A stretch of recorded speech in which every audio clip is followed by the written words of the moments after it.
Hi guys, so welcome to my channel.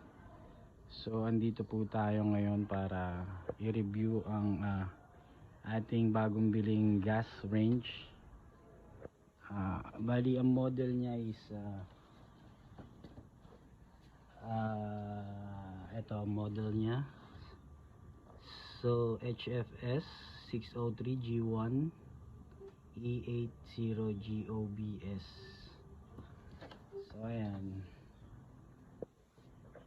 So sa tingin ko naman is quality naman siya dahil sa stainless na yung gilid niya. So may tendency hindi na siya kalawangin. Pero dito sa gilid tingin ko is medyo matibay-tibay naman siya, pero tingin ko katagalan nakakalawangin siya, pero deep inside okay naman siya. So may cover din siya kung sakaling gusto mong takpan pag may mga bata na makukulit. So ito nga po pala ay may ano rin oven din sa loob. So ayan, tingnan natin. So ayan. So kagandahan nito pag gusto mong mag-ihaw, may ihawan siya. Bali itutuhog mo na lang dito yung iihawin mo, tapos saksak mo lang, umiikot na siyang kusa.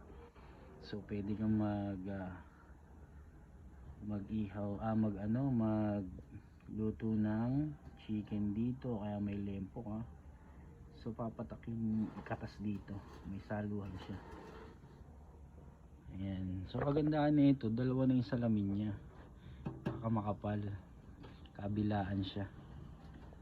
So ang laki ng ano niya, ng lutuan. So pwede ka magluto ng mga mahilig ka mag-cake. Yan. So tingin ko quality at matibay naman si Haier. Ayan. So testing natin siya sa kung paano siya gamitin. I-open natin, try natin i-open. So bali ito ay meron siyang, so pag naubusan ka ng gas, pwede mo siyang gamitin yung electric niya. Kaso dito sa Pilipinas, alam niyo naman malakas ang kuryente natin. So buksan muna natin yung gasol natin. Ayan. So sa paggamit naman nito, pipindutin mo lang muna to. Hindi yata nakasaksak Ayan, nag-aano na siya. So pag pindot mo, wait lang. So pag pindot mo, ito ang bubuksan mo, pipihitin mo ng dahan-dahan. Ayan. So ayan, ang ganda ng apoy niya.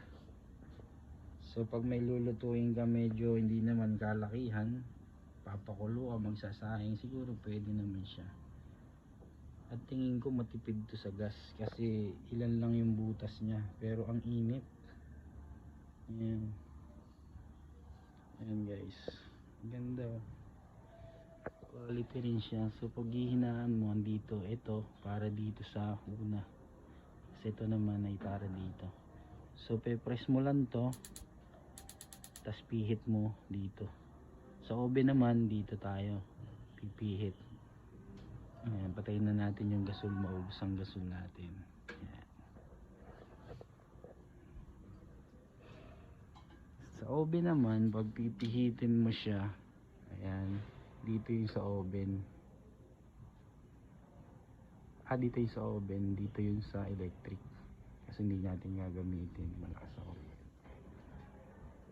So ayan, yan lang muna for today's video. Sa susunod na vlog natin is mag-iihaw tayo ng liempo rito. So sa mga hindi pa nag-subscribe, subscribe lang po kayo. Ayan. So ang model niya is Haier HFS 603G1 E80GOBS quality. So this is Caswelov update ko kayo pag may next akong video. Just click the notification bell para sa susunod na may vlog ako pag iihaw ng manok or liempo ay tutunog po sa inyo. Salamat, thank you.